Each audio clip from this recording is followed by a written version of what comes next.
Proses penerimaan siswa baru yang dilaksanakan melalui penerimaan peserta didik baru PPDB online tahun ajaran 2020-2021 telah selesai digelar dan memasuki tahapan pendaftaran kembali bagi siswa yang dinyatakan lulus.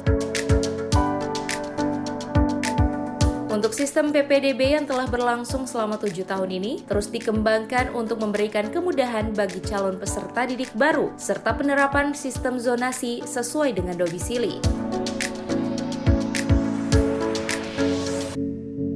Untuk Kota Gorontalo, pelaksanaan PPDB ini terbagi melalui 3 kategori, yakni jalur prestasi yang telah berlangsung tanggal 1 Juni sampai dengan 15 Juni 2020, dan jalur zonasi serta perpindahan orang tua berlangsung tanggal 15 Juni sampai dengan 30 Juni 2020. Bagi calon peserta didik baru, baik untuk jenjang sekolah dasar dan sekolah menengah pertama di Kota Gorontalo yang telah dinyatakan lulus, untuk mendaftar kembali melalui website PPDB Kota Gorontalo yang berlangsung tanggal 2 Juli hingga 9 Juli 2020. Semalam pukul 00.00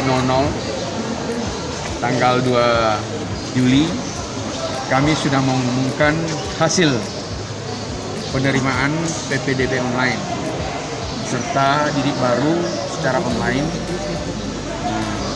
Hari ini kita tunggu mereka untuk melakukan pendaftaran ulang. Jadi yang telah dinyatakan lulus itu mendaftar kembali di sekolah yang pilihannya sesuai dengan kelulusan di mana dia berada. Nah, sistem penerimaan PPDB ini itu dilakukan berdasarkan zonasi. Sistem zonasi ini lebih menekankan kepada tempat tinggal siswa dengan sekolah yang dia pilih. Saya minta agar proses ini yang akan berakhir tanggal berapa hari? 9 sudah selesai pendaftaran, sehingga tanggal 13 kita akan membuka tahun ajaran baru 2020-2021.